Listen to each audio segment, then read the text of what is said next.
Good evening, councillors, staff, ladies and gentlemen in the gallery, and to those that may be tuned in at home online. So, welcome to you all. And tonight's blessing will be read by Councillor Peter Betts. Thank you. You may be seated. Thank you.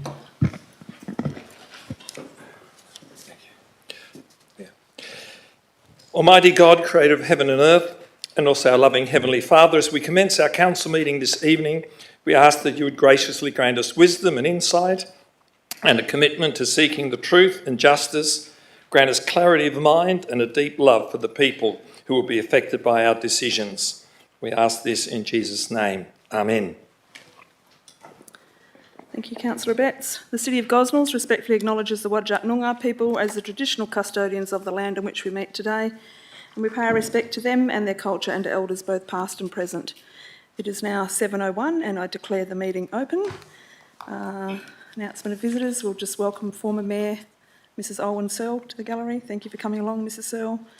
Disclaimer, members of the public are cautioned against taking any action on council decisions on which they may have an interest until such time as they've seen a copy of the minutes of the meeting or have been advised in writing by city staff.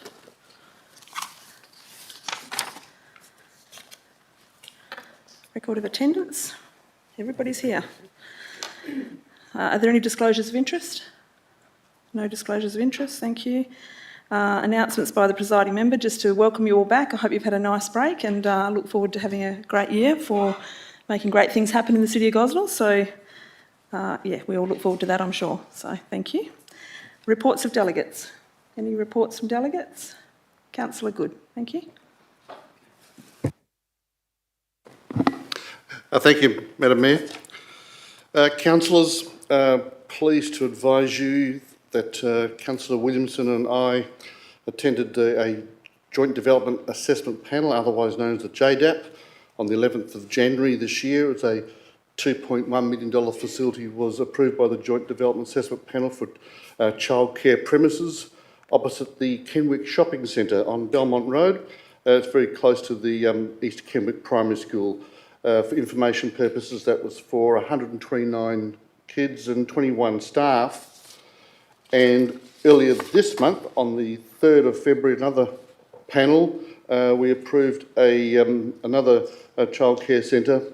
This time, this one was for $2.2 million facility, and you may recall where the old Kelly's Cafe site was on the corner of Campbell Road and Burnham Road in Canning Vale. So that childcare facility will be for 90 children and 16 staff, but what is particularly interesting is that it also involves the creation of 35 lots of individual land. So that's the JDAPs were approved for those two. On another note altogether, on another report, on Wednesday, February 9, so last week, I attended another Gosnells District Neighbourhood Watch meeting. This was another productive meeting, and I was updated with some data from what Gosnells District Neighbourhood Watch do, and I thought I'd just update councillors and staff with some of the work being done. It actually goes back 5 months. Sorry, Councillor Good, is that something that's got to come to us to be minuted? Do we have to accept the minutes on that? No, I got confused. It's okay, thank you. Oh, you can have all this data. Yeah, it's better. Your staff actually produced it, but just thought councillors would like to know that, for example, many Neighbourhood Watch crime prevention kits are distributed and many volunteer hours are worked each month. What I particularly noted was August, September, quite productive in terms of the events we went to. And in October, your neighbourhood event was done in Maddington, Amherst, Gosnells, Mills Park and Thornley Libraries, and events at Forest Lakes, Meanton Central and Thornley Square Shopping Centres. So that was pretty busy, and the rest of the year, November, December, again, quite active. Particularly you would note at Fusion they were there, Active Age Expo, and anti-theft number screws at the Bunnings. The 3 lots were done, as well as a personal safety awareness at Thornley Lifestyle Village. So the point of the information is to let you know that they're out and about, and happy to have these reports, but actually the staff reports, so you guys have already got them, but thought you'd be interested. Thank you. Thank you, Councillor Good. Are there any more? Councillor Williamson, thank you. Thank you, Madam Mayor. I just have an update on Switch Your Thinking. So I'm a committee member of the CEREG committee, and so we met on the 25th of January. And in that meeting, we had a brief review of our business plan, of where we are at, and we also ran through an update of what Switch Your Thinking has been doing for the City of Gosnells. So they've conducted a site assessment of the 5 top electricity consuming sites, including consulting with staff and development of checklists and publishing energy efficient tips. They're also assisting our facility staff with measures that can be put in place to reduce energy consumption on our contestable sites during the peak period, so that should save us some money. They have also worked on an information brochure releasing some new styles of workshops on new topics. So at the moment we have 20 member councils which they provide workshops for, and just to name a couple of the new workshops, there's Planning Your Electrification Transformation and Water Efficiency 101, and they also start to offer sustainability education stores at community events, which hopefully will get their brand out there a bit more and information into the community. And that were the main things from the meeting. Thank you. Thank you, Councillor Williamson. No further. I have just noticed that we have the Shire President for the Shire of Serpentine, Mrs Michelle Rich, in the background, so welcome this evening from Serpentine Jarrahdale. Thank you for coming along. Everyone say welcome, Michelle. Thank you. Moving on. We'll have question time, and I understand Mrs Barriolo has some questions from Victoria Road in Kenwick. Thank you. Thank you. Is it true on the 20th of December 2022, I asked when is the City of Gosnells going to do something about the disgusting intersection on the corner of Victoria Road and Bickley Road? The response from the director was that the structure, this is all out of place, sorry, that it was going to be fixed and arrangements for a temporary repair after Christmas. Well, have you guys seen the photos that I sent you last week of all of the potholes, all of the damage of what you've just done, and now it's all, I don't need to say what it is because I think you get the drift. So you've just wasted your money. So, and your question? Yep, question 2. Is it true at the annual electors meeting I spoke about the degradation and the damage that has been done to the temporary repair, which has now been made even worse and more dangerous as there are now big potholes on the left-hand turn from Victoria Road onto Bickley Road? I believe you did ask that question, but if you would like some further comment on that, maybe Director Glover has further comment for you. Thank you, Director. Through you, Madam Mayor, yes, attempt was made at a temporary repair on that intersection and that temporary repair has failed. We are now looking at a more permanent solution for consideration in the mid-year review. Thank you, Mr Glover. Thank you. Next question. Number 3. Has the Director of Infrastructure received the results for the 24-hour period of the 7th of December 2022 that captured the origin and destination patterns of the oversized, over-width commercial vehicles that transverse down Bickley Road, which is a residential road in Kenwick? Thank you. Director Glover, have you received those? Through you, Madam Mayor, no, I haven't personally, but I will check with staff in the morning to see if it's arrived. Okay, you did say that at the annual electors meeting last Thank you, week Mrs. as well. Barriolo. Question 4. No, we only have 3 questions, I'm sorry. We have 15 minutes, and if there's nobody else, we can ask Is there more any other questions. Okay, you can ask your other question. Thank you. Thank you. Question 4. Is it true that on the 16th of December 2010, the Director of Planning and Sustainability, Mr Terrelling, wrote to the residents in the Maddington-Kenwick Strategic Employment Area that various works associated with the Maddington-Kenwick Strategic Employment Area will be continued, and Council has adopted the concept plan of 2008. We are now in 2023. The roads are no better, they are actually worse. We have bigger commercial vehicles, longer commercial vehicles that are over width, over length, and the road cannot cope. People's lives are being put in danger. Did you know one resident in Victoria Road this last Monday had the back end of her car hit by a commercial vehicle because the road could not take the size of the commercial vehicle? The photos are all over Facebook if you want to go and have a look at them. I'm not sure what your question is. Do we know if there was an accident? I think the question was more about what was in a letter in 2010, and I can't answer that at the moment. So I don't We'll get back remember. to you on that one. Thank you, Mrs. Barriolo. Thank you.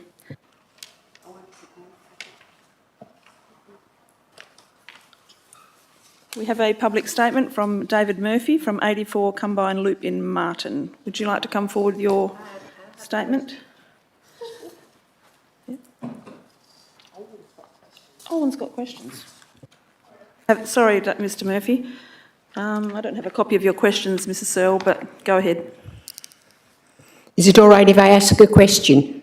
It's with regard to the item on the agenda of 13.5.6 with regard to the keeping of more than 1 dog or 2 dogs on any property.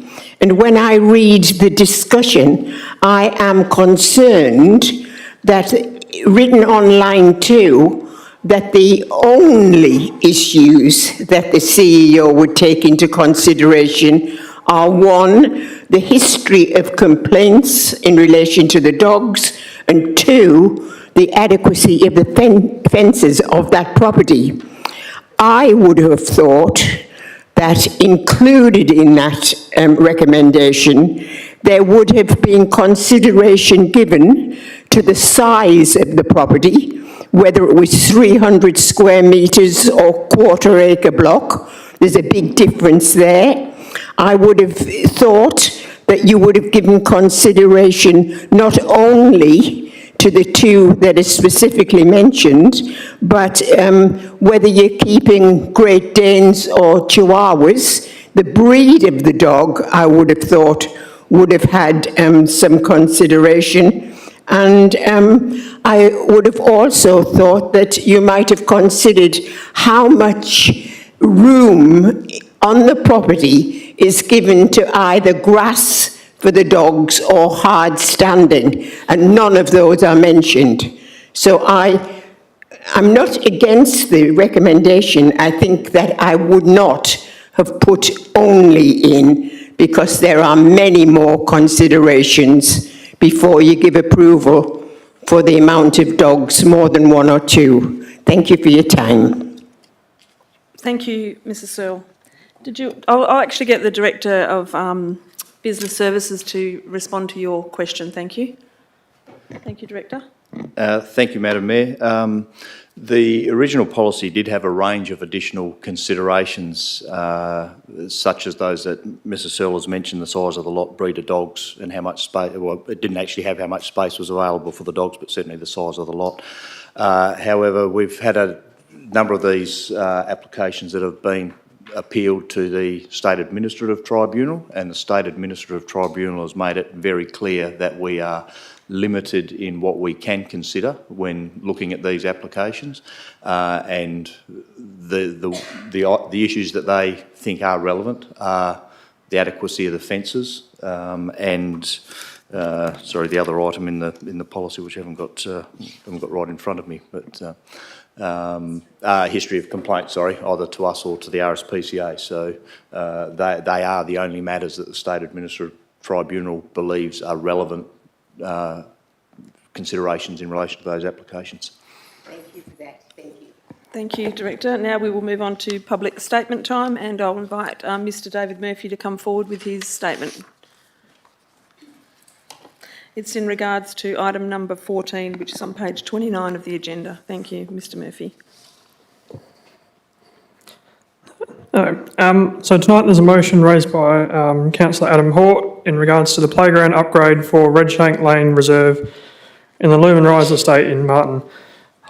This matter was raised by petition upgrades to Redshank Lane Reserve, which was reported on and voted on at the council meeting November 22.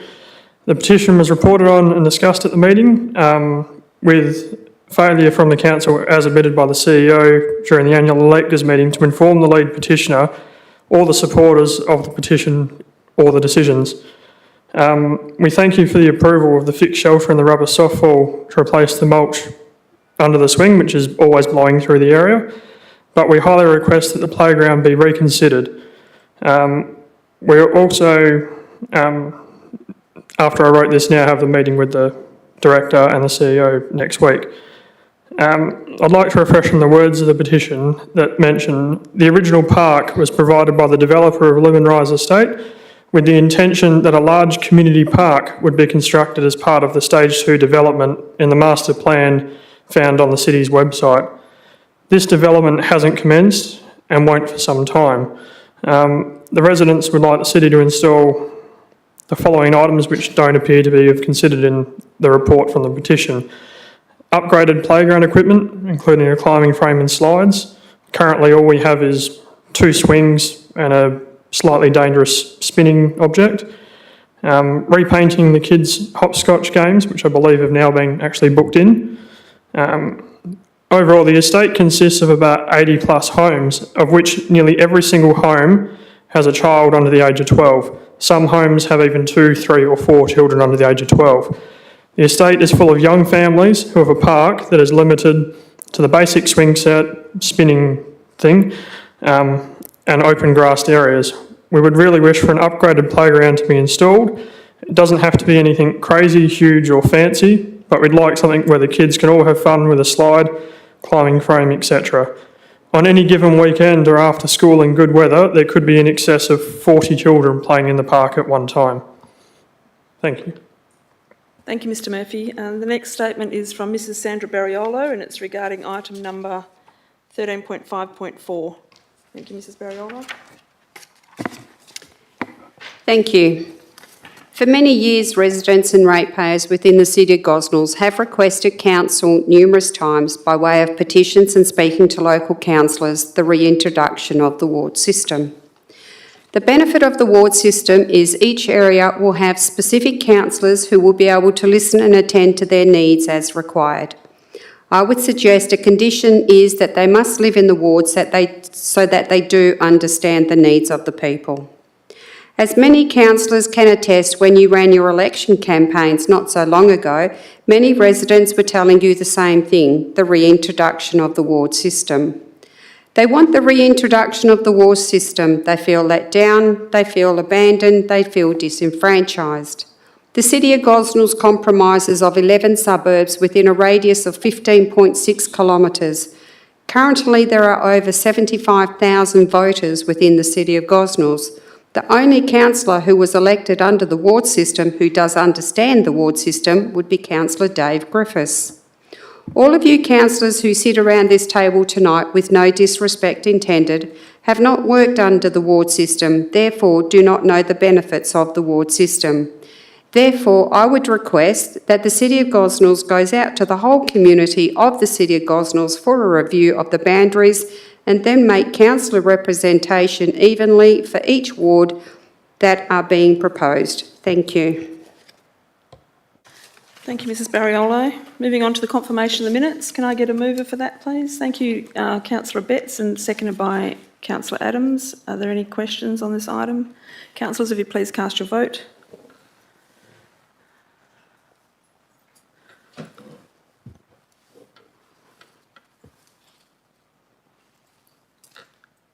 Thank you, councillors. That has been carried. Moving on to the receiving of petitions and presentations. Councillor Dewhurst, thank you. Thanks, Madam Mayor. So I got a petition from the people from Fagans Way Reserve in Thornley. And it's the petition of the City of Gosnells requesting Fagans Way Reserve in Thornley remain permanently in our community with the lawn and play equipment adequately maintained for our children to enjoy the gardens and also for the city to replant with native small shrubs and trees to encourage and support the diversity of local wildlife. Thank you, Councillor Dewhurst. Can I get a seconder? Councillor Williamson, thank you. Councillors, could you please cast your vote on receiving that petition? Thank you.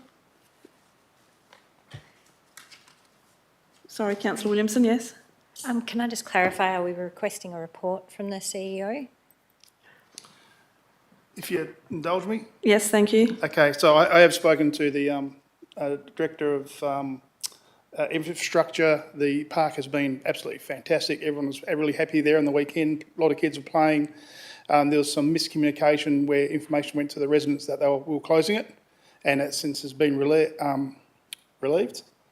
Rectified? Ratified, addressed that it's not being closed, but they just want a notification from the city in regards to that's definitely not going to be closed, and for us to maintain the parks just a little bit regular than what we're doing now.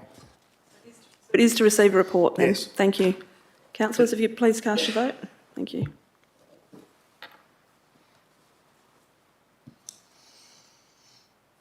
Thank you, councillors. That has been carried. Are there any further presentations or petitions to be presented? No, thank you. Any applications for leave of absence? I guess Councillor Betts has got one here, who seeks a leave of absence from council for the period of the 28th of February to the 14th of March, which includes the ordinary council meetings dated the 28th of February 2023 and the 14th of March 2023, and his reasons for this are personal. Can I get a seconder for that? Councillor Dewhurst, thank you. Councillors, if you could please cast your vote.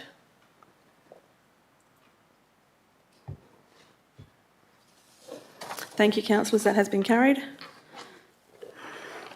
There are no questions of which due notice has been given, so we'll move on to the item 13.1.1, the Major Projects Progress Report. Thank you. Can I get a mover? Deputy Mayor Hort, seconded by Councillor Patterson. Thank you. Deputy Mayor Hort, thank you. Thank you, Madam Mayor.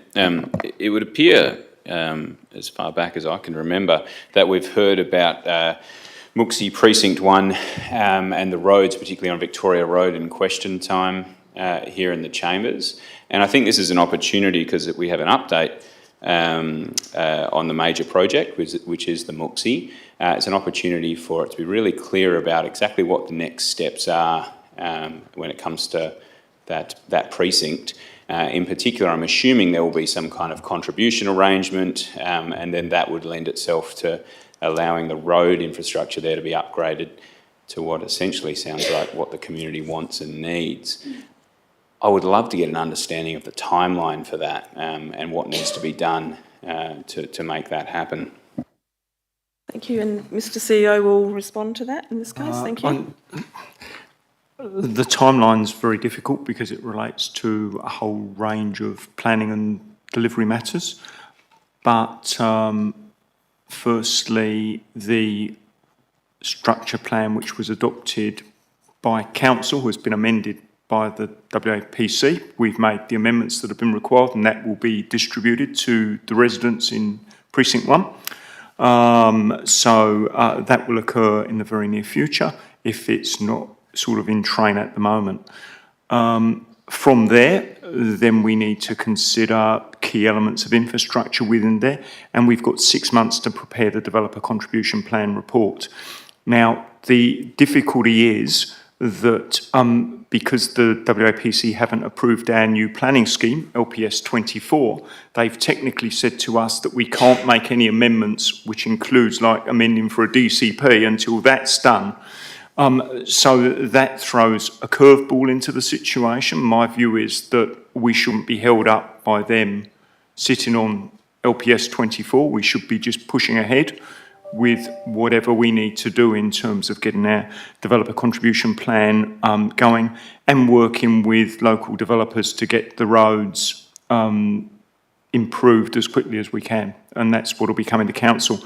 But I can't give you specific timings on any of that because so much is dependent.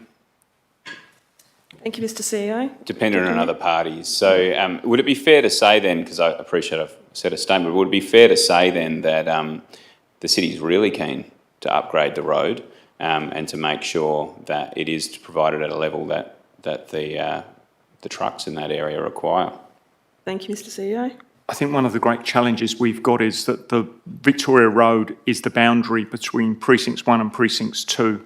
And Precinct 1 has obviously been rezoned and we've now got the structure plan over it. So Precinct 1 will be expected to pay for half of the road. Precinct 2 is expected to pay for the other half of the road, and as you're aware, that hasn't been rezoned yet under the city's scheme. We're still going through the environmental process, and there's no guarantee that that will ever be rezoned. So it does pose a range of challenges for the city.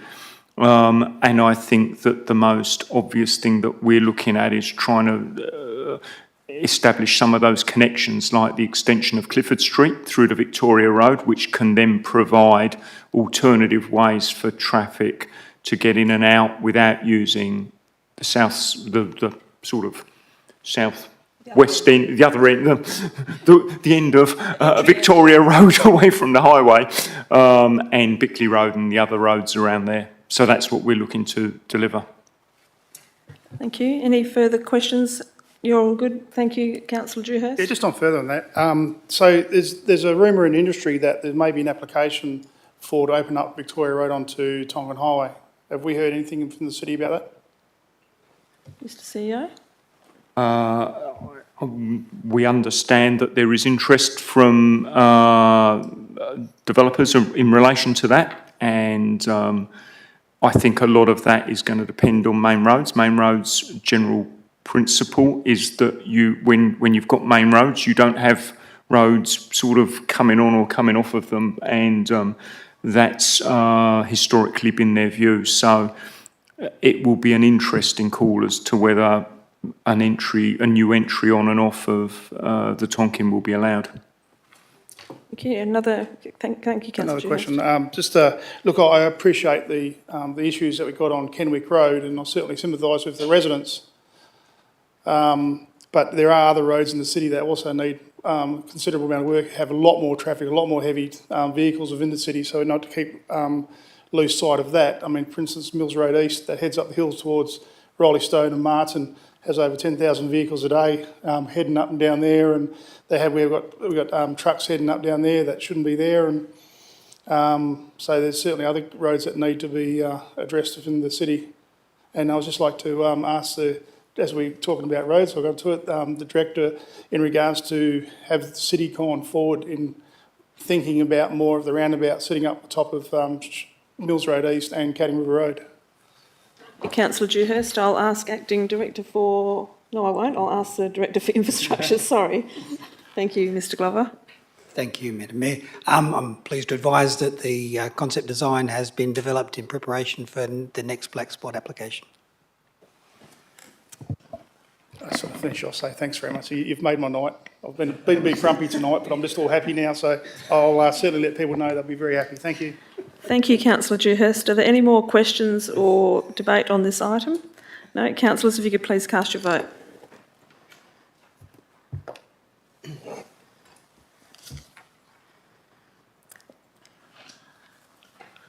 Thank you, councillors. That has been carried. Moving on to item number 13.1.2, the Sustainability in Action 2023.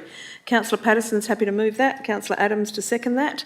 Is there any debate or questions on this item? A question? Oh, yes, go for it. Yes, thank you, Councillor Betts. Thank you, Madam Mayor.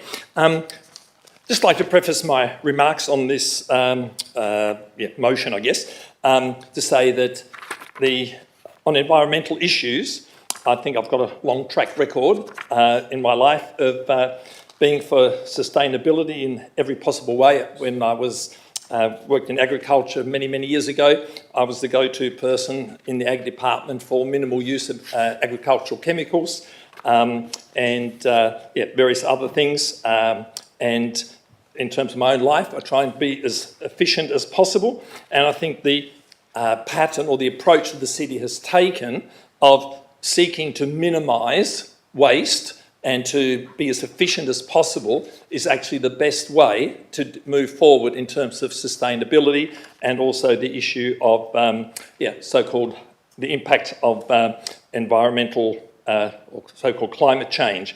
And I think it's really important that what we do as a city is driven by science and not by ideology.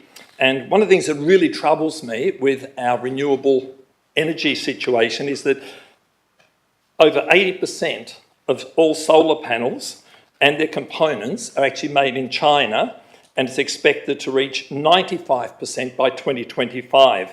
And they're all produced by electricity from coal-fired power stations. So we can pat ourselves on the back, well, we are being super efficient and doing something for the environment, but hey, it's all happening in China, and so we feel good about it, but all it does is make us feel good. Actually, it doesn't make any difference to the, very little difference to the CO2 emissions. And even the wind turbines that we see popping up, over half of those are supplied by China, and again, the steel and all the components are made using coal-fired power stations, and China is putting online approximately 2 new coal-fired power stations every week. So just keep that in mind in terms of what's actually happening. And so I think that's one of the positive things about our report is that the council or the city is not going down the path of ideology, but we've actually said, where can we save money, like LED lights? This saves electricity, saves ratepayers money. Those kinds of steps, I think, are really, really valuable. And just in terms of, I know a lot of people in our community are very frightened about climate change because some of the sort of catastrophic kind of scenarios that are painted, a lot of children, we're told now, suffer anxiety because of climate fear and all that sort of thing. And I just would remind people, because I've had an interest in environmental things, I've actually kept a log of predictions that have been made and how they have failed.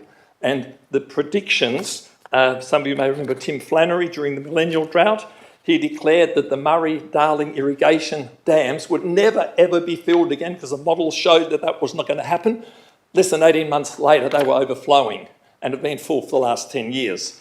There's a whole litany of them. I don't have time to run through them, but just remind you that our climate is incredibly variable.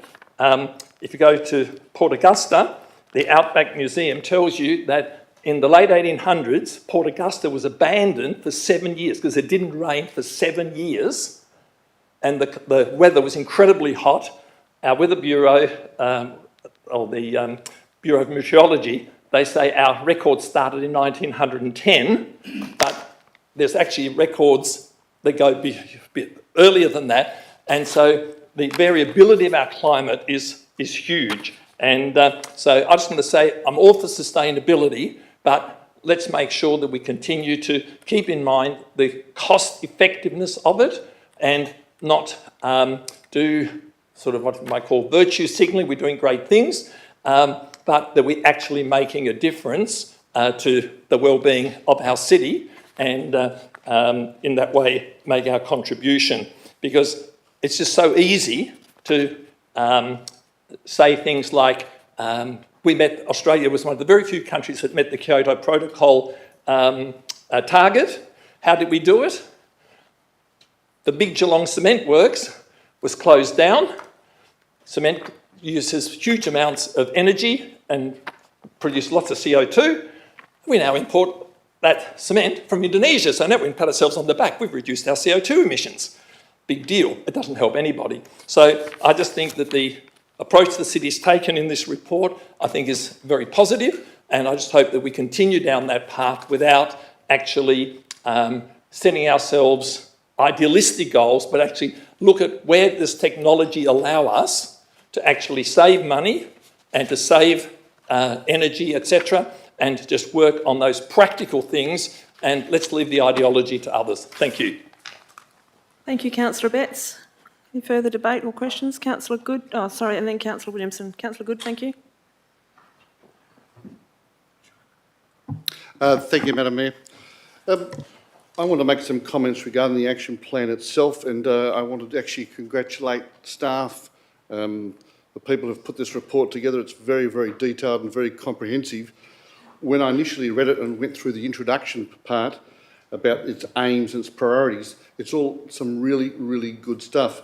And as Councillor Betts has said, if you can do things that can actually sustain, reduce pollution and avoid waste and to recycle things and all those sorts of great enhancements, I think it's a great plan and a lot of work's gone into it. But I'm also mindful of information which comes from certain places which can be not necessarily proven. And the point I make is that when I grew up and when I was taught at school that Pluto was a planet, I was told that was an absolute fact. Well, it's not. But it wasn't until recent years that Pluto is not a planet. I went, but I was taught that was a planet. There was 9 of them. And my point being is sometimes what we assume is factual may not be. So again, I would like to always keep the scientific stuff up to date.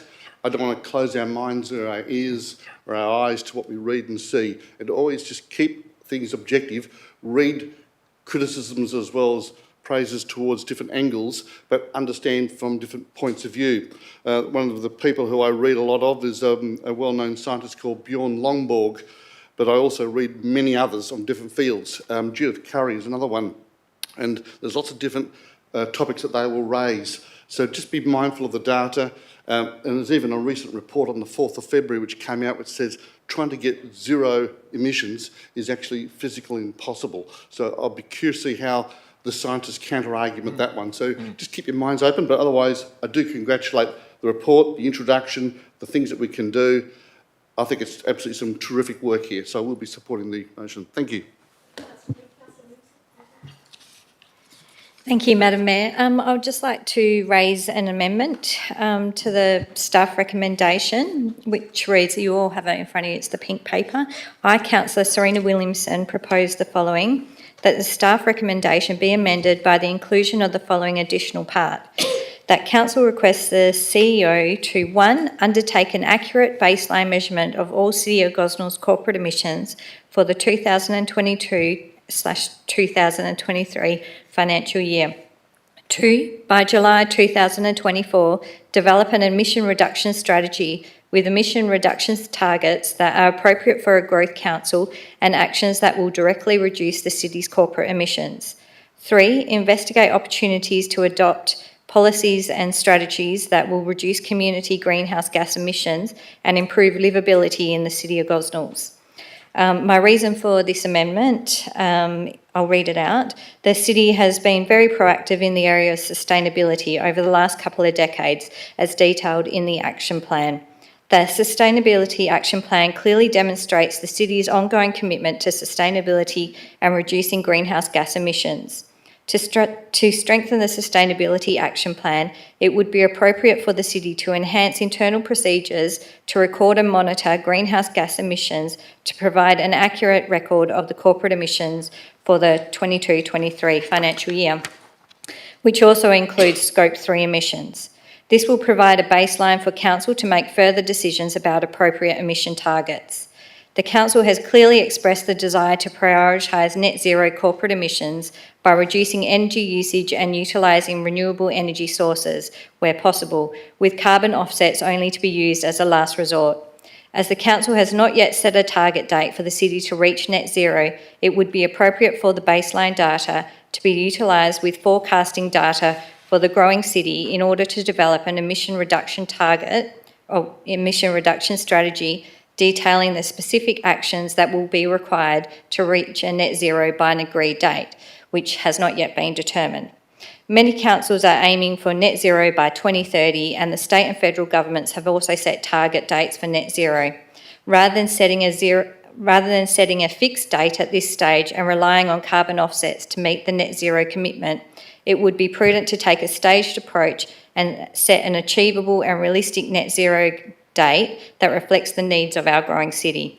In addition, an important part of the Sustainability Action Plan are actions to support the community to become more sustainable and to reduce community emissions. It is important as a council to recognise the role policy can have to assist the community to reduce emissions, which is linked to reduced daily living costs. Thank you. Thank you, Councillor Williamson. Can I get a seconder for that? Councillor Deputy Mayor Hort, thank you. Councillor Williamson, did you want to continue speaking on that? Thank you. Yes. So I've outlined pretty much the reason. I think I've explained it quite well. But I would also like to highlight that in our sustainability priorities, we are aiming for net zero corporate emissions. And I note Councillor Good and Councillor Betts's comments about trying to reach that in a sustainable way. One of the factors that the staff are already taking into account is sustainable procurement and responsibly procuring things. So whether it's our solar panels or something like that, we're not just going to pat ourselves on the back, we're actually going to look at where the things come from that we're actually doing, which is a great thing. The other thing that I wanted to address was, without setting an accurate baseline, we're really working on a moving feast. We don't really know where we're at the moment.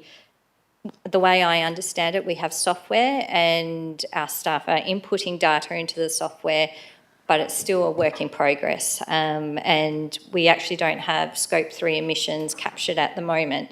So I think a complete capture of data will then give us a really good snapshot of where we're at, and then we can enter into those discussions to see if and when targets are appropriate and how realistic they are, rather than setting us up a fixed date that could end up costing our ratepayers a lot of money and not actually getting the benefits for our ratepayers. So I would ask you to support the motion.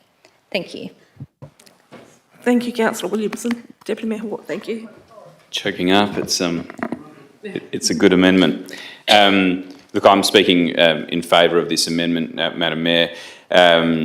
I think it strikes the right balance. Sustainability is everyone's responsibility, and from the top of an organisation into every part of an organisation, everyone needs to have a focus on sustainability. And I think for the longest time, the city has done fantastic work in this area, and it's nice to see it captured in a direction for the future as well. And I think Councillor Williamson's amendment goes a long way towards setting what those goals should be for the plan.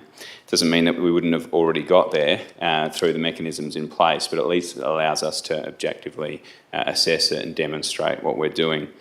I wanted to take a moment because this is a potentially really divisive issue, and I've been really comforted to see a council come together who all have very different ideas around sustainability, carbon and emissions, come together and essentially create a document that I think works and strikes the right balance for our city. My greatest fear in all of this, and Councillor Williamson will remember me mentioning it early on in the piece, not that it was ever her intention, is that we don't want to tie ourselves to targets that we then have to pay out money for carbon offsets and the like. That's not sustainability. That's not the right stewardship of our money and taxpayer and ratepayer money. So I think by avoiding that but still having a target, we're doing the right thing by our city. I also wanted to applaud the city for all the work they've done to date and their willingness to reflect on what's been done and allow us to have a really frank conversation about how we can do it even better. So I'm in support of this amendment. Well done, Councillor Williamson. Certainly well done to the staff for the original action plan as well, which I look forward to passing shortly with the support of Council.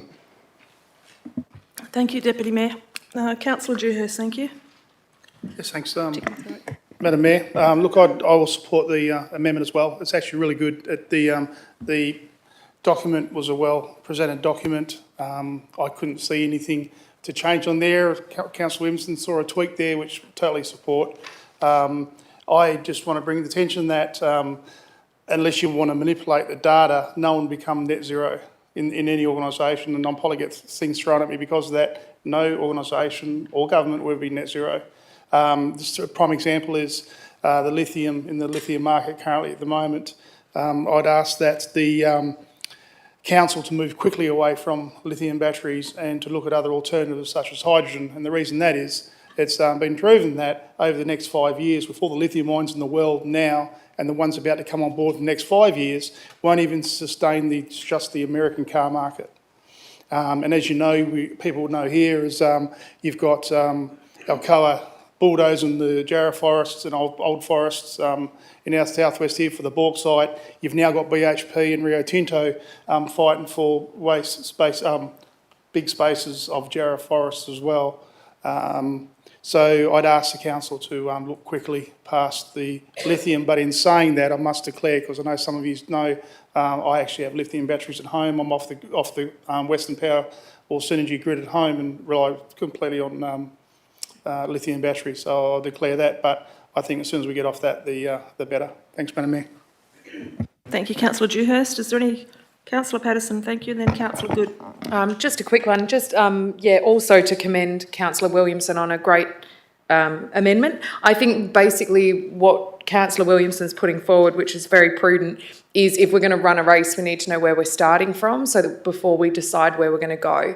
And so I'm really interested to see where we're starting from, and I wouldn't be surprised to find if we're actually doing a lot better than we thought we were and our targets can be met more effectively. So I'm happy to support the amendment.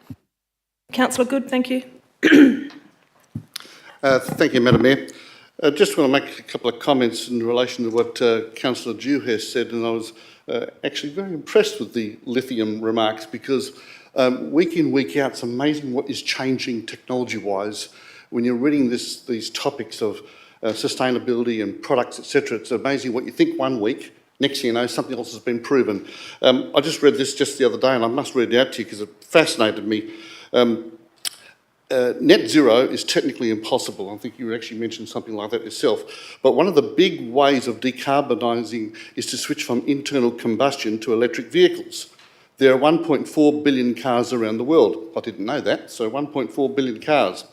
If we substituted them for 1.4 billion electric vehicles, we would actually be no better off in greenhouse gas emissions. How can this be?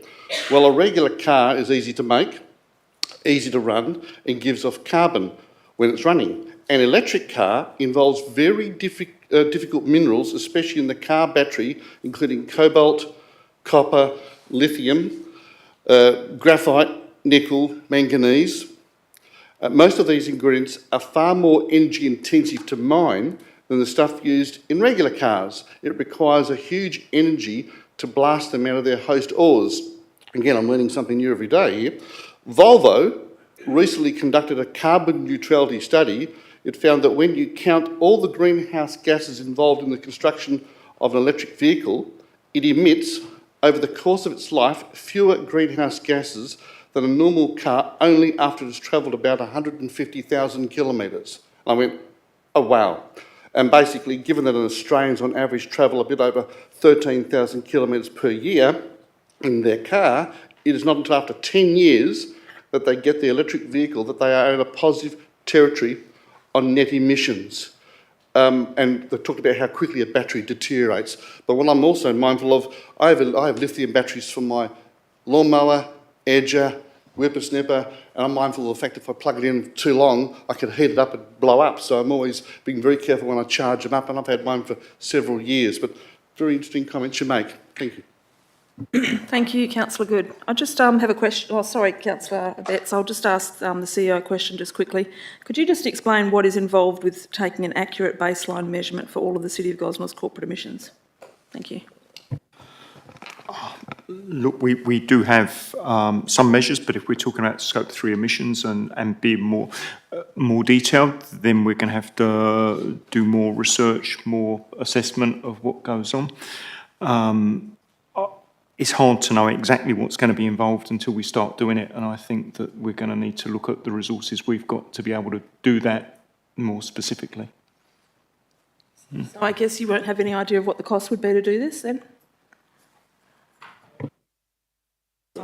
Oh, look, I think, again, it depends how detailed council wants to go, but, you know, if we're going to be monitoring just about everything in a really fundamental way, there will be a cost, and I would imagine I'd be suggesting to council that we need to support, you know, that cost to deliver that outcome.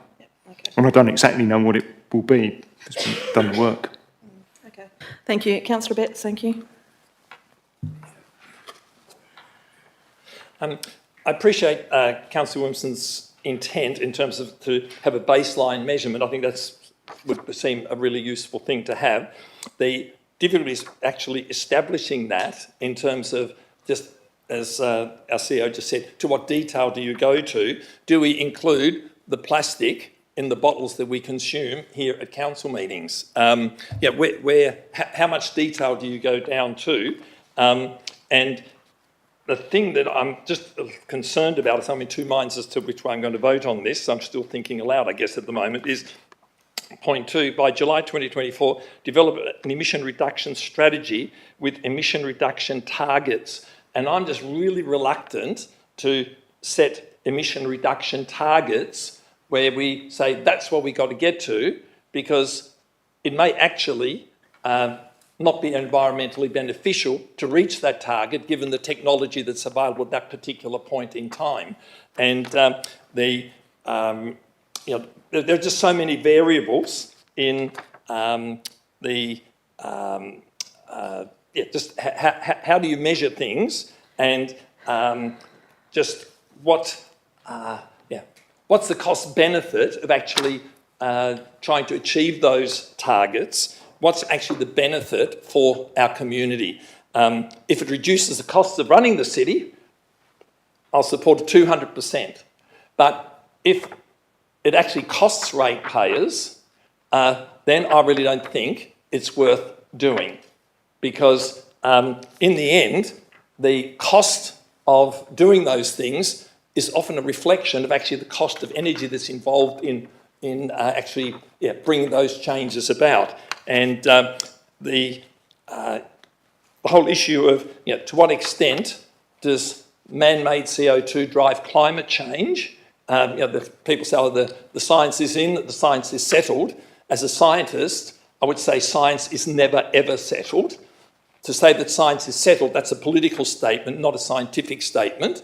And I'm a gatherer, I'm a hoarder of documents, and I had a look through my climate file this afternoon to see what I had in there. And I've got an article here from Newsweek, 28th of April, 1975, the year I got married.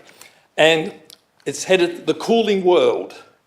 And the problem was that because we're draining so many swamps for agricultural purposes, keep in mind that swamps produce massive amounts of, and wetlands produce massive amounts of methane, that the lack of methane being driven off into the air was bringing about a new ice age, and they even got the graph there of showing from, 1880, how the temperature had gone up, coming up out of the mini ice age, and then in 1940, you see how it's dropping down to 1975.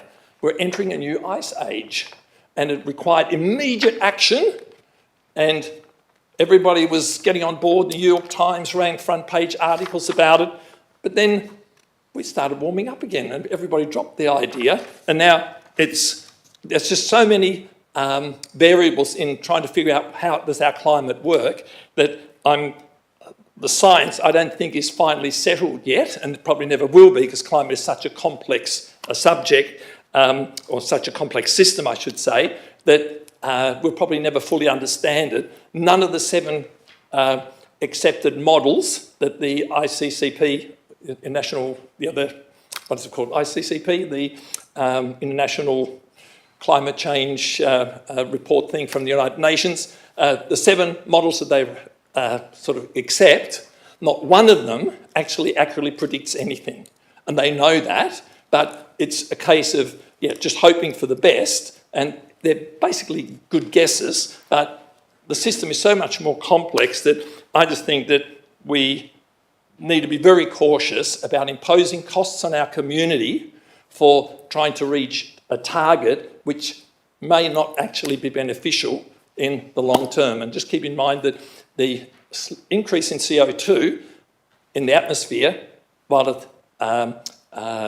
is seen as a negative thing, it's also got the positive. It's actually led to a 5% increase in agricultural production per acre, just simply because of the higher CO2 level. Plants grow faster, forests grow faster, so there's some positives as well in amongst the negatives. And I think we just need to kind of keep a balance. Thank you. Just with 1 second to go, Councillor Betts, well done. Councillor Dewhurst, thank you. Could you turn your mic off? Just a point of clarification and a question.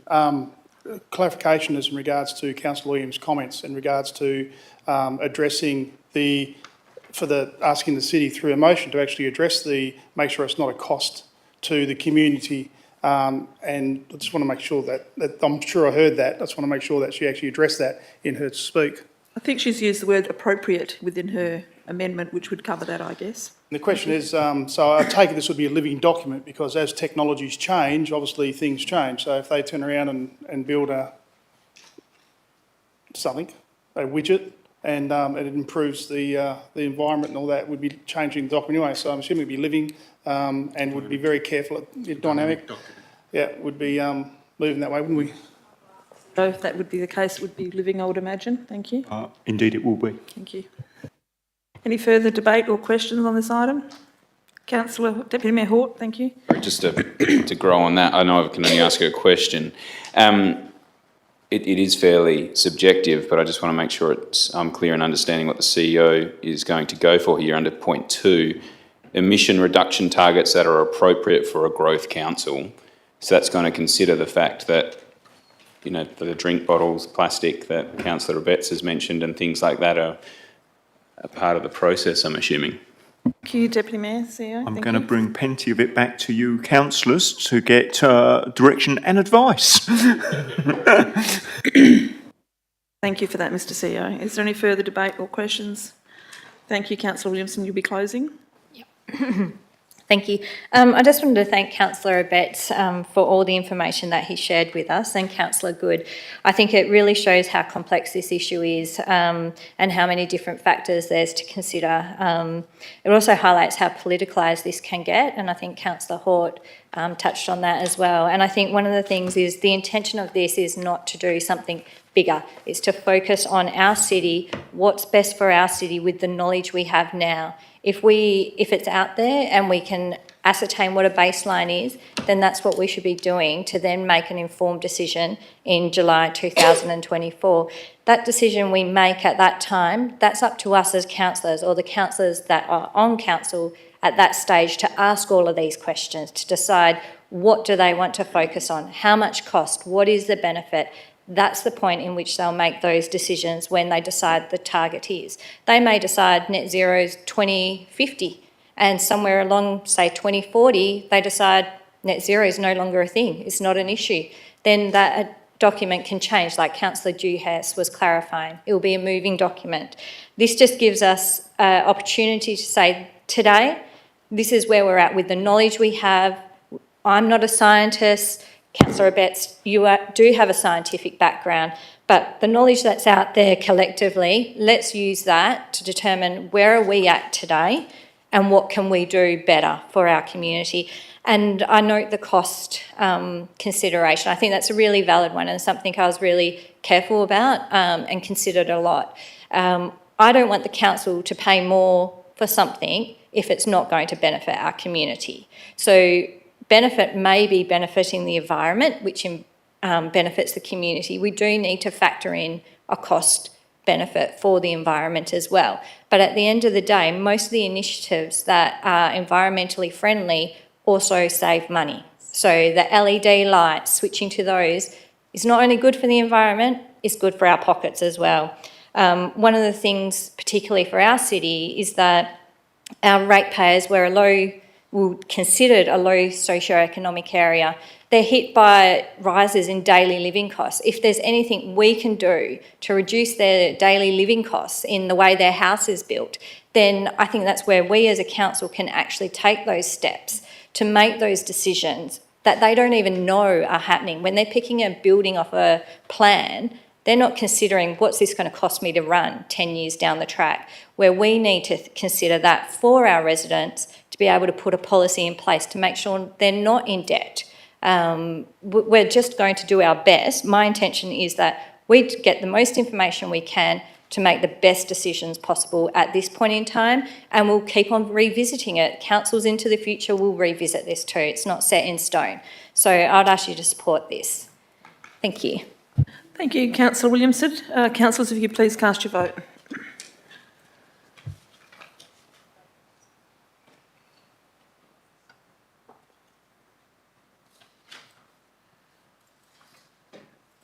Thank you, councillors. That has been carried. We'll now put that back with the original item. Is there any further debate or questions on the original item? No. Councillors, if you could please cast your vote.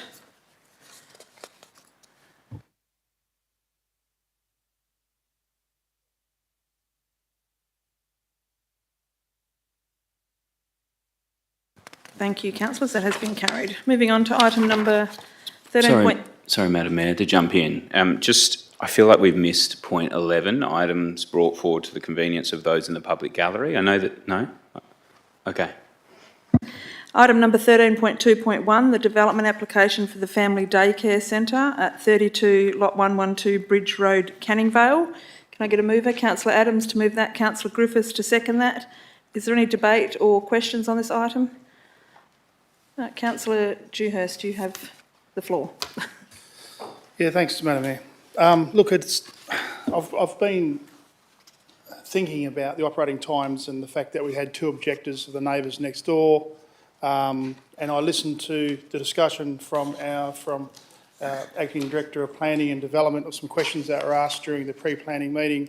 I was considering on raising one amendment of two for this thing, but I'm going to withdraw that at the moment and just leave it as it is, unless someone else would like to bring that up. Thank you, Councillor Dewhurst. Any further, he's not moving them. Any further questions or debate on this item? No. Councillor Betts? Madam Mayor, just briefly, I think it's a reasonable proposal, and a family can move into any street and have 5 kids. My wife and I, we had 5 kids, and if a couple of friends came over for a sleepover or whatever, there might have been 7 or 8 kids there, and neighbours have no say in that.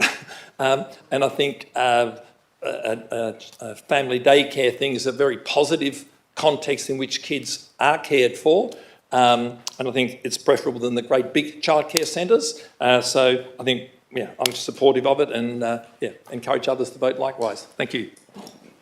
Thank you, Councillor Betts. Any further comments or debate? Thank you, councillors. If you could please cast your vote.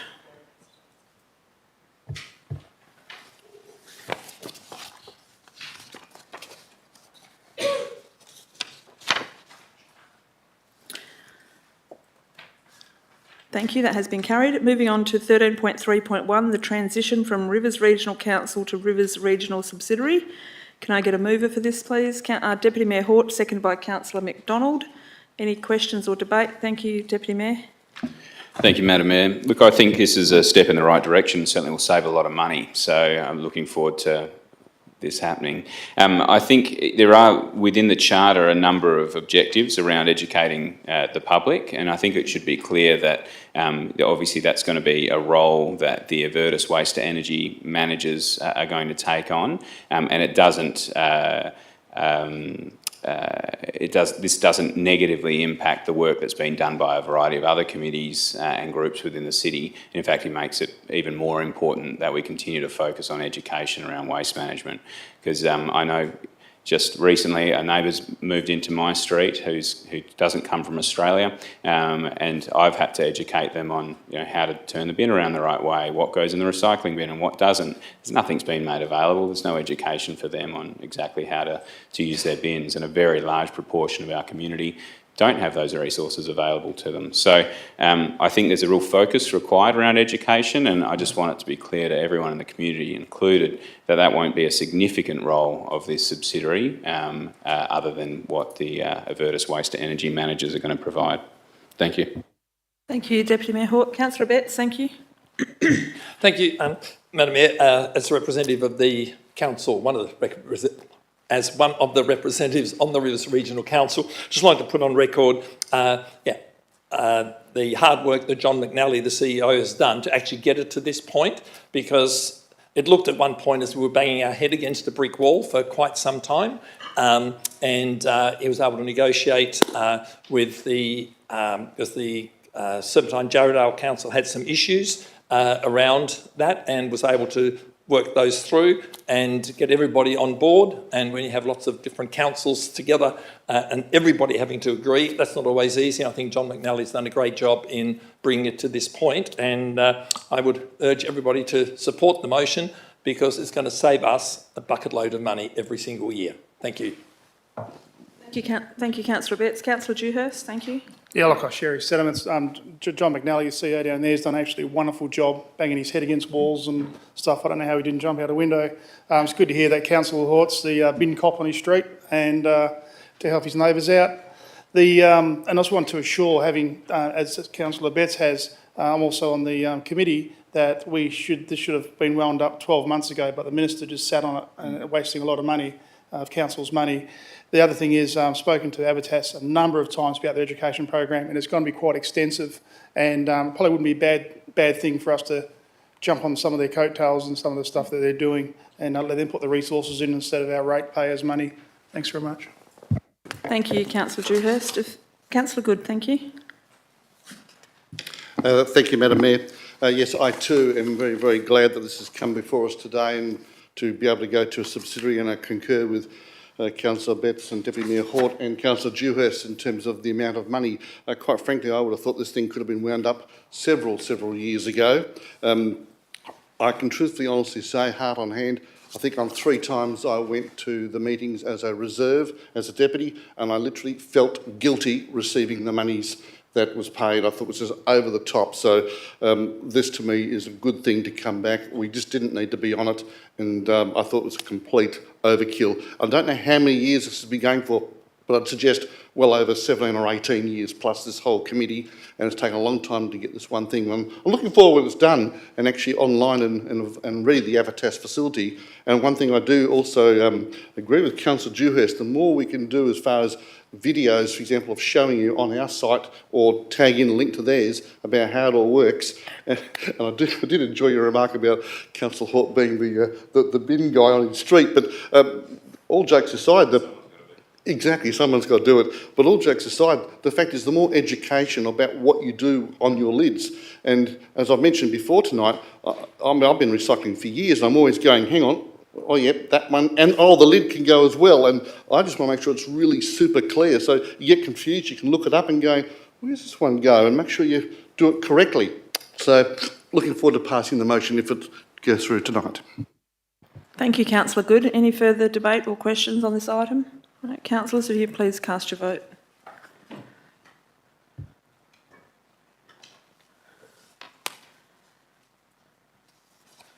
Thank you, that has been carried. Moving on, item 13.5.1, the financial activity statement for December 2022.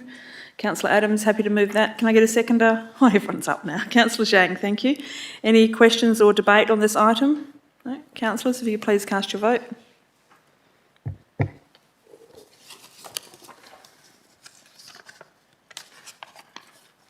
Thank you, that has been carried.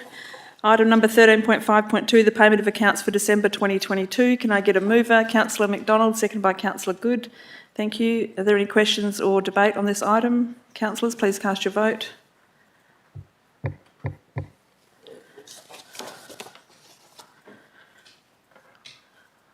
Thank you, that has been carried. Item 13.5.3, the budget variation for the resurfacing of Langford Netball Complex courts. Councillor Griffiths, followed by and seconded by Councillor Patterson. Thank you. Any questions? Thank you, Councillor Dewhurst. Look, I'd like to thank the city for doing these last two courts because they desperately need doing. There's going to be some very happy people down there because people do not like playing on those two courts. And this revitalisation of the courts, from the lights to the fencing to the all-ability playground, that's sitting right beside. They haven't been on it myself yet. But it's been absolutely wonderful by the city, and I'm sure there's a lot of councillors around here very proud of what the city's done, and also past councillors as well who've for instance, Ron Mitchell, who's been pushing, that was one of his heartbeats, was I'm sure it beated for the Langford Netball Association or the Southern Districts Association. So so thanks very much, and I'm sure there's going to be a lot of happy people with that. Thank you, Councillor Dewhurst. Any further questions or no? Thank you, councillors. Please cast your vote.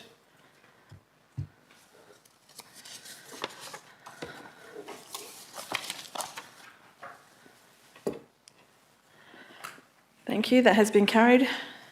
No hands up until I finish reading this line, all right? It's the first up. Item 13.5.4, the wards and representation. Can I get a mover? Councillor Patterson, followed by Councillor Griffiths. Thank you. Councillor Patterson, would you like to speak to this item? No, thank you. Councillor Griffiths? I'll wait to hear the debate. Thank you. Any questions or Councillor Dewhurst? Thank you. Wards, do we do or do we don't? I think it's just a little bit narrow-minded to say that for councillors around, there's only one councillor here who's lived through the ward system. Well, I lived through the ward system in the city of Belmont for a number of years, and some other places as well. So I certainly know what the ward system looks like. A very interesting point was what surprised me is Deputy Hort puts on the Facebook page about what does the community think, and there was a lot of negativity out there about people just don't want it. And I quite agree with a lot of their comments that they made. I'm not saying I disagree with the ward system. I'm certainly wanting to look at what it is. But Mrs. Barriello brought up a good point of where, about the communication and talking to the community about it. And we should probably extend that. And I'm sure Councillor Hort, we had a discussion earlier on about it, so I'll pinch his idea, to actually extend the time we actually speak and discuss and corroborate with their community instead of just normal to 6-8 weeks. Maybe we look at it to be a 3-month period, because this is going to be quite a significant change for the city of Gosnells. But personally, I'm 50-50 at the moment. I've seen the ward systems work, and I've seen ward systems fail where councillors in my ward will say, I'll vote yes for my community to make me look good, for instance, but you always vote no because I don't want to have this in my community. So these sort of things do happen, but I'm sure we've got maturity around the council actually to not do that around here in the current council. So yeah, I'd like to see the report. I'd like to see it come back to be looked at by councillors beforehand, and then go out to consultation after that. I would not like to see it go out to consultation if it does. Can I just with the Director of Governance, is that the process? Because that's not my understanding of what's written in this report. Thank you. Thank you, Madam Mayor. If you have a look at the statutory implications of the report, the first stage of the process is to give local public notice of our intention to undertake a review. So the first stage would be to seek views from the community as to whether we should go down this path or not. Councillor Dewhurst. So just to clarify that, so are you saying that we would not go back to them after we get the idea of where we're going to go? or would we just get their views, we make up the idea and just charge ahead with it? I'll get the director to respond to that. Thank you, Madam Mayor.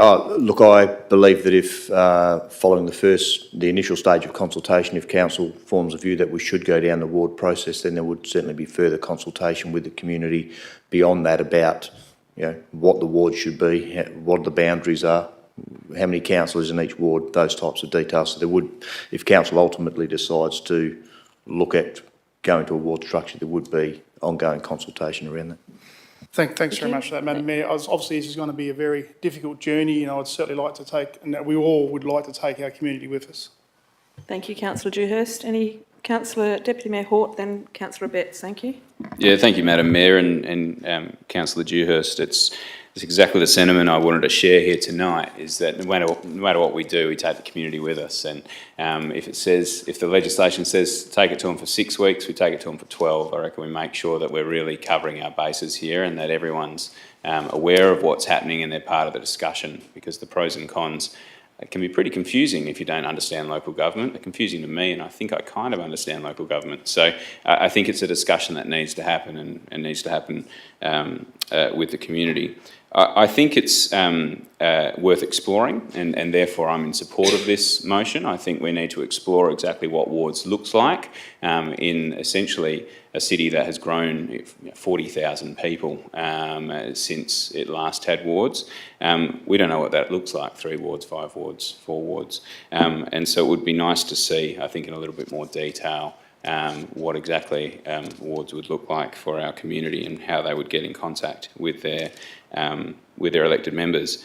I want to make the point, though, the thing that really drives home wards for me is obviously accountability and accountability of councillors. I think we've got a good bunch of councillors at the moment, but the decisions we make today aren't based on people. They're based on council and the good running of this city. And I think accountability is really important for the community around councillors. There's a perception in my dealings with people in the community that some parts of the community get more than others. And that perception, I think, is unfair. But I think when there's a heightened sense of accountability, that makes all the difference. I can't count how many people have called me and said, it's really rough how much we get in, insert suburb name, Maddington, Langford, Canning Vale, Southern River, wherever it might be. Thornley gets so much more than us. They must have councillors there that advocate for them. When I explain I'm from Thornley, it gets really awkward. But I explain that I'm here to advocate for everyone. It's not just the place that I live and the suburb that I live. It's for my duty and my legal responsibility is to advocate for the whole community. But still there's a perception. When that person leaves that conversation, they go, well, I just, had a whinge to the councillor from Thornley. There's a perception, and I can promise you hand on heart that I never favour one suburb over the other, but the perception's important in government, and it's important to make sure that we're transparent and accountable, and I think exploring wards will go a long way in doing that. The other really important thing for me, having been through one election myself, is that it is enormously expensive. When my wife and I sat down and decided that I'd run for council after speaking with the Deputy Mayor at the time, Councillor Teresa Lyons, we kind of figured out what our budget would be for something like that. It was about $500, I think, or $550. And I remember thinking, okay, what's it going to cost to, canvass 130,000 people? It doesn't go very far, I can tell you that much. And so I know that costs are prohibitive for many people running for council and the success of many people attempting to be councillors. So there's many reasons I think we should look at wards, but given how big our city has grown since we last had wards, I think we should take a really long, hard look at it and explore it and make sure we're doing the right thing by our community, no matter what step we take next. Thank you, Madam Mayor. Thank you, Deputy Mayor. Councillor Good, then Councillor Betts. Thank you. Thank you, Madam Mayor.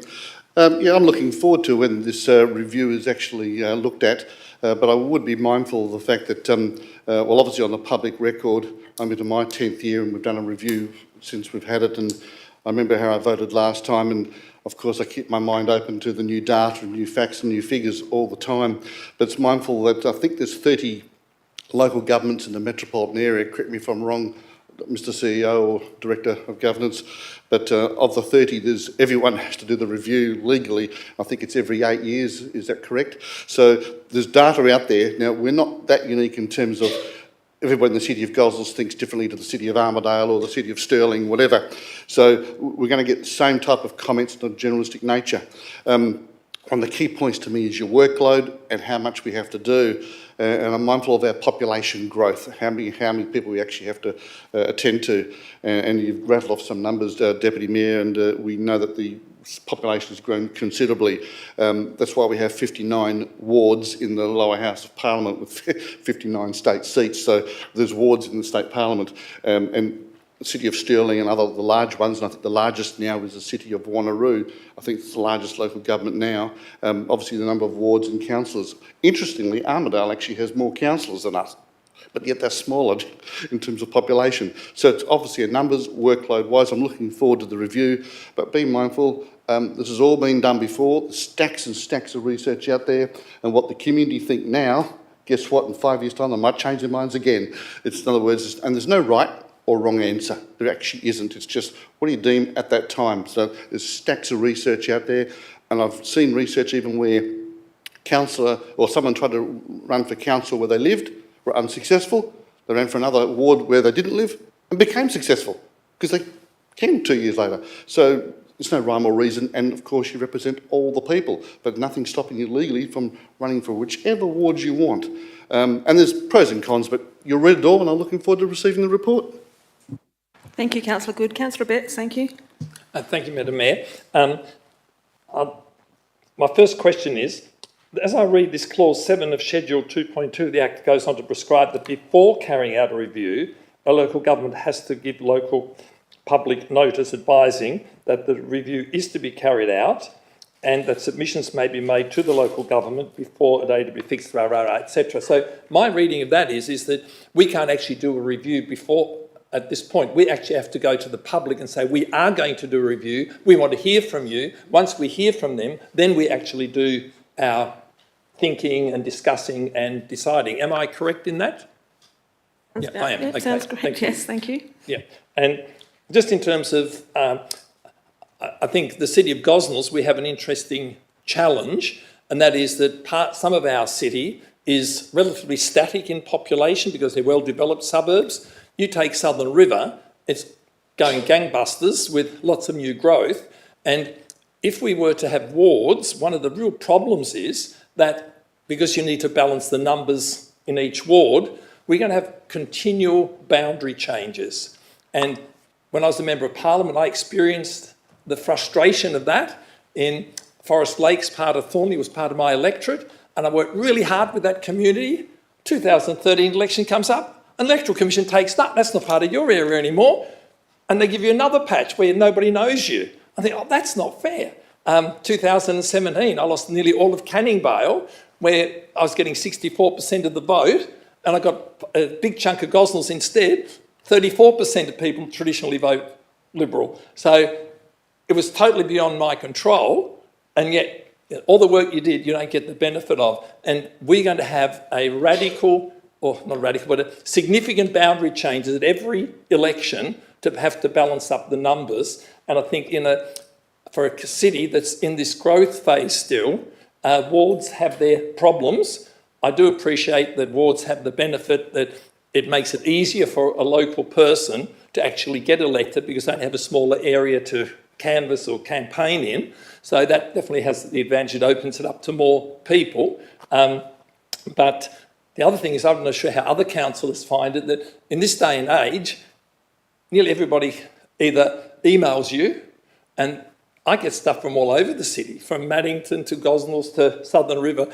I don't get predominantly Southern River people, even though I live in Southern River. So it'd be interesting to see what the community thinks about it. I'm certainly open to weighing those things up, but I think there's pros and cons, and I guess we just need to try and weigh that up and let the community have their say. But I think we need to make it be very clear also as to what the issues are going to be for us as councillors if we do have a ward system, and also what the issues are when we don't. The fact that, $500, you can't even print a flyer for less than a quarter of the electorate. So it's really problematic. So whichever way we end up going, there'll be some winners, some losers. So let's see where it comes up.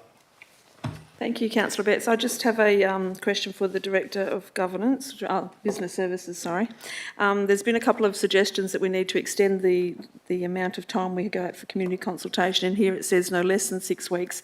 Do you need a council resolution for it to be a specific date, or can you just make it any time frame based on the fact that it's not less than 6 weeks? Madam Mayor, we can make it whatever time frame you like, as long as it's not less than 6. If there's a mood to go with 12, I'm happy to make it 12.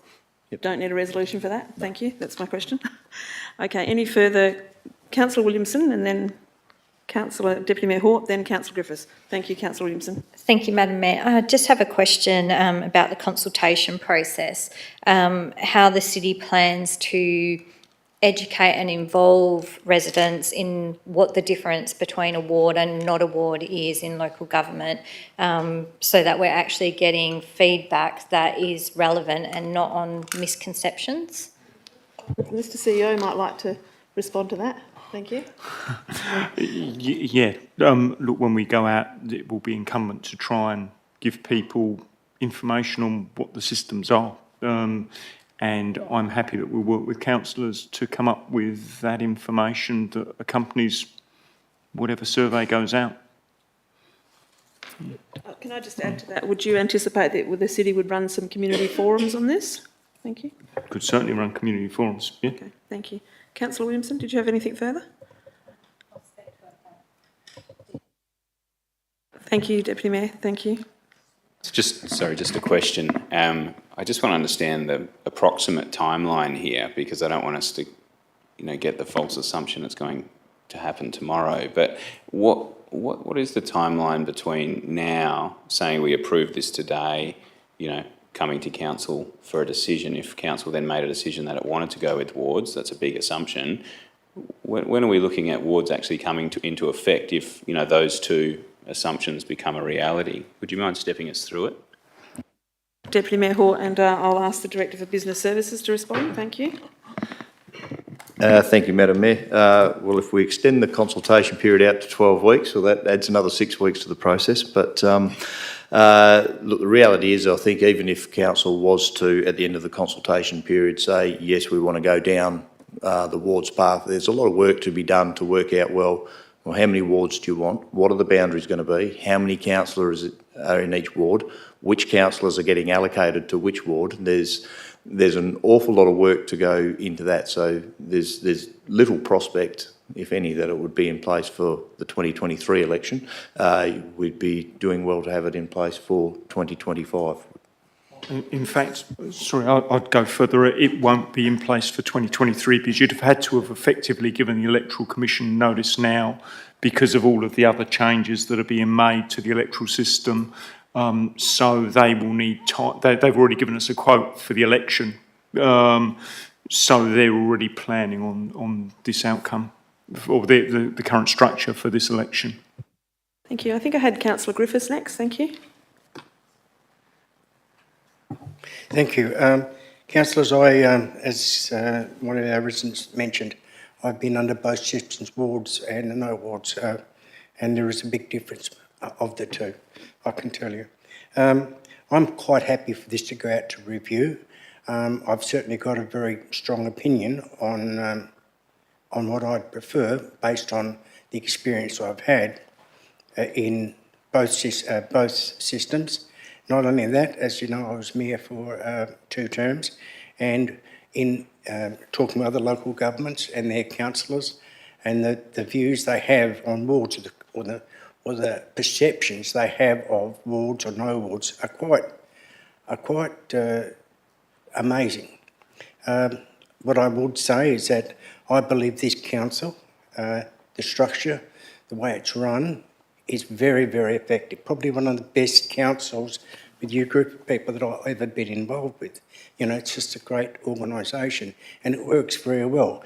And we make our policies we make our plans through policies and proper planning. We don't make them on a single issue group or a single ward council. It's a joint decision. We all come on together and we leave nobody behind. That's one of the things we really need. That's what the community really needs. They need to get a fair and, as I say, this, we're not arguing the point tonight or debating the point where we should have wards or shouldn't have wards. We're looking at a review. I'm quite happy to have a review. I would certainly like all the information on the benefits of either system, so we can make all councillors who are not experienced the variety of systems that you govern under can be aware of the pitfalls with each of those or each of them. So I'm happy for this to go ahead because it's a review. If tonight we were going to vote one way or the other, then I'd have a lot more to say. But tonight we're not making that decision. We won't make that decision, it looks in this, for some time. And when we do get to that point, I mean, it'd be nice if we got to that point before my term expires, because I'd certainly like to give you some advice on which way to go. But anyway, I'll end up with that. Thank you. Thank you, Councillor Griffiths. Councillor Williamson, thank you. Thank you, Madam Mayor. I would just like to speak in support of the recommendation to go to consultation. I think Councillor Griffiths has raised some really good points, and I think tonight we're not making a decision either way.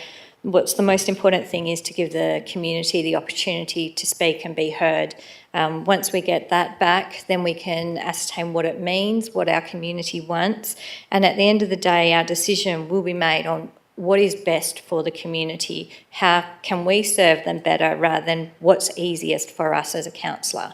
And I think that is a pretty clear message that needs to go out there to the community through this consultation, is what impact would a ward have on them as opposed to the current impact, current council. So I think I'm happy for this, and I think given it's been almost 6 years, I think, since council's addressed it previously, and the major changes that are coming through local government reform, I think now is a good time to review this as well. So thank you. Thank you, Councillor Williamson. Anything further on this? Councillors, if you could please cast your vote. Thank you.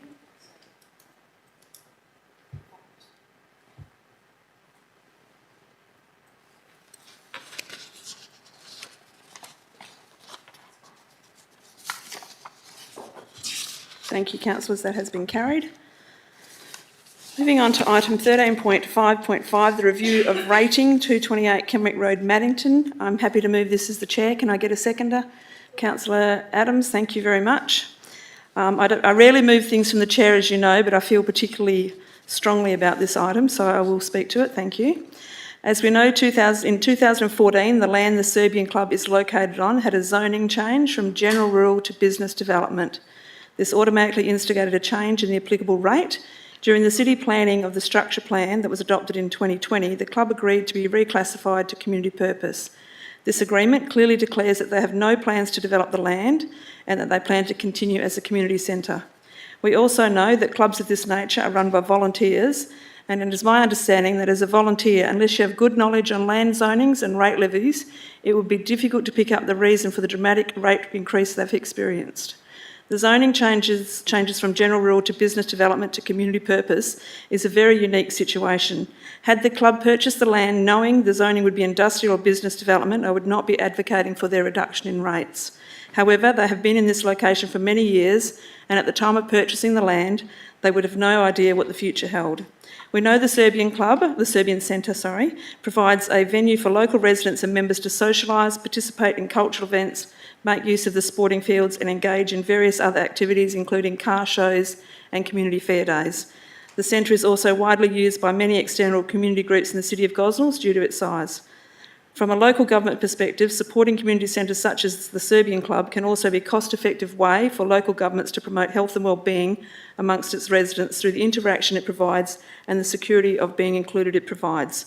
I ask that you support the volunteers and the members of the Serbian Club by voting in favour of the officer's recommendation. Thank you. Any further debate or discussion on this item? Councillor Good, thank you. Madam Mayor, I absolutely wholeheartedly support your comments and support the recommendation. It's interesting, I just keep thinking to myself, I wish they'd brought it to us earlier, as in years ago, because this is just ridiculous how it's been like that for so long. And I did some of my own data analysis because they've raised this topic with, I presume, a number of us over many years. I certainly have been aware of it. But just for the record, one thing that doesn't show up on the iPad on the agenda was that In 2016, it went up 2.99%, theirs. In 2017, 2.93%. In 2018, 63.3% increase, which represented $6,856 increase. And as you said, an organisation like that should not have to pay that or deserve it. I noticed in 2019, 1.86%, which is $336. 2020, 1.88%. 2021, 8.12%. In 2022, 1%, and now 1.94%. The reason why I highlight those percentages is because we as a council have said, oh, well, rate increases are under 2% for the last 8 years. Well, imagine you saying, oh, well, I've got a 63.3% increase in 2018. So fully supportive, good on you for bringing it, or whoever's brought it towards us. And yes, I hope we can all support it. Thank you. Thank you, Councillor Good. Unfortunately, it is my knowledge that they did bring it forward before to council, but due to the fact that nobody realised that the difference in rates that were applicable came about, nothing was done. So anyway, moving forward, Deputy Mayor Hort, thank you. Well done, Madam Mayor, in picking up on this, and congratulations to the staff in coming up with a reasonable response.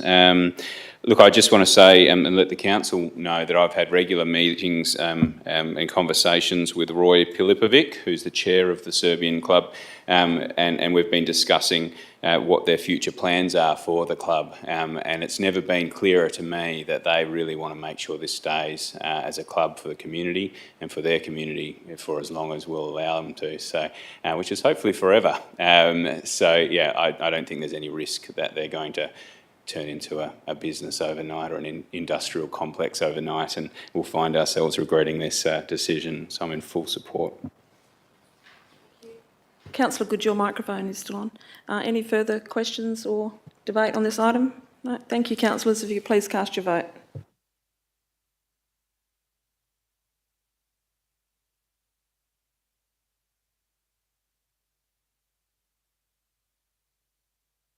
Thank you, that has been carried. Moving on, item number 13.5.6, the proposed amendments to Council Policy CP 5.4.46, applications to keep more than the permitted number of dogs and delegation of authority under the Dog Act 1976. Councillor Patterson to move that and Councillor Baines to second that. Any debate? Councillor Patterson, thank you. Followed by... Thank you, Madam Mayor.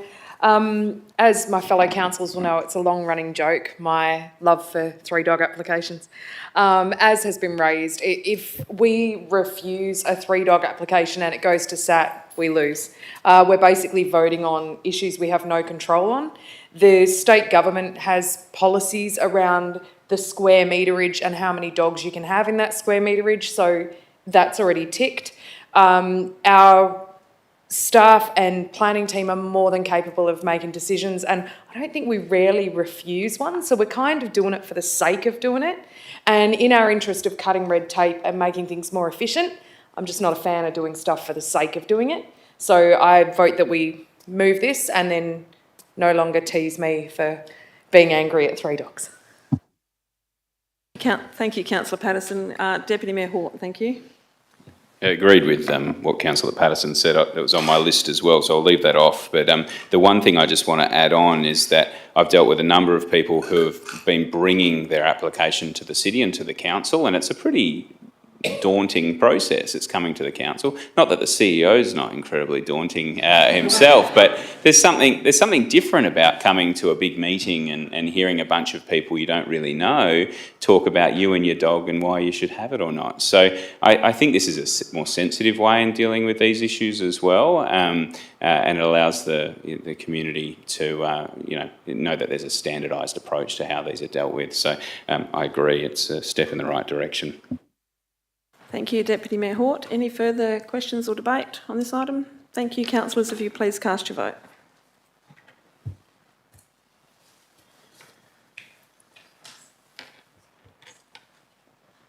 Someone has not voted.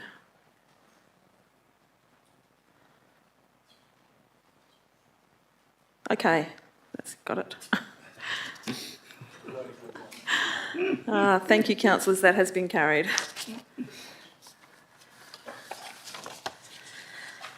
Moving on to motions of which previous notice has been given. Item 14.1, play equipment in parks located in Lumen Rise Estate.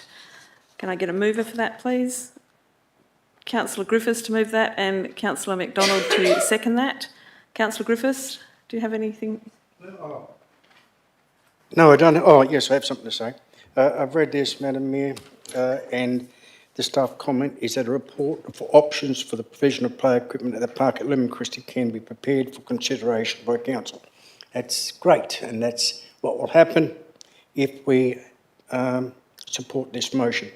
I suggest that's the great course of action, the way it should go. So I'd suggest we support this and we can give those people at Lumen Christie a better place for the children to play. Thank you. Thank you, Councillor Griffiths. Did I have someone over here? No. Councillor Good?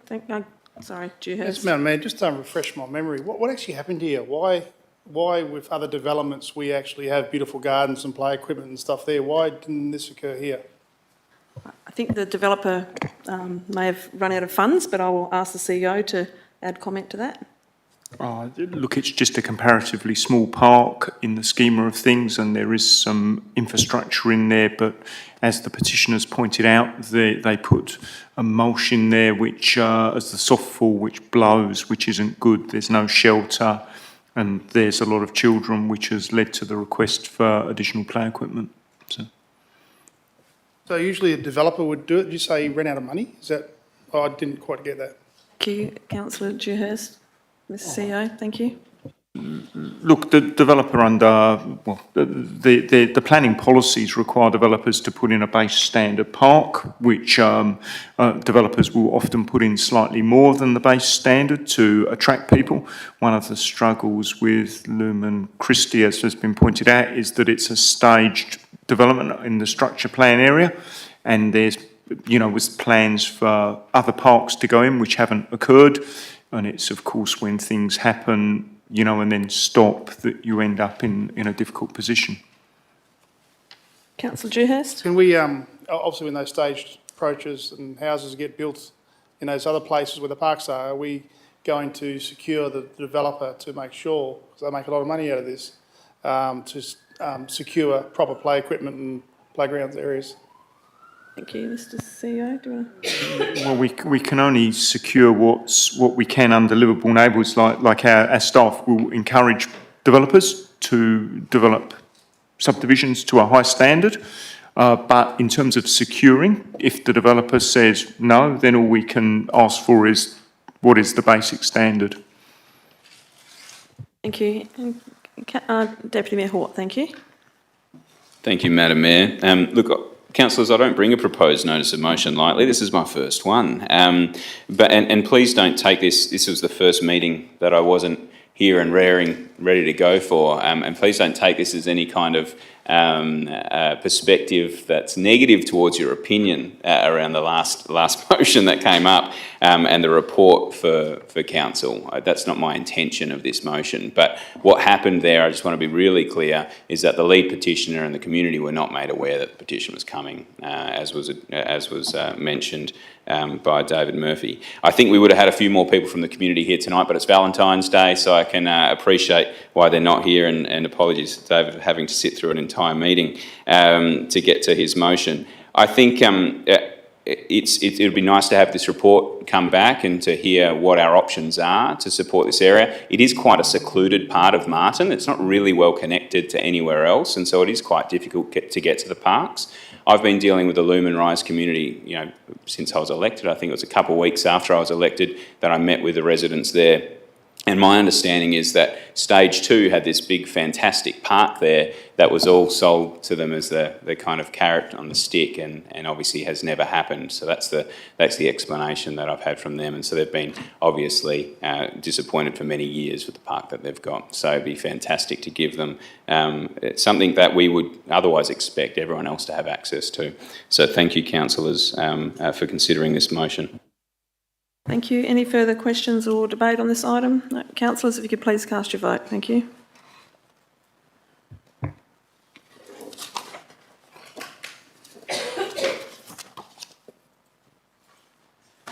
Thank you, councillors. That has been carried. There is no urgent business. There are no confidential matters. Declare the meeting closed at 8:41. Thank you very much, everybody.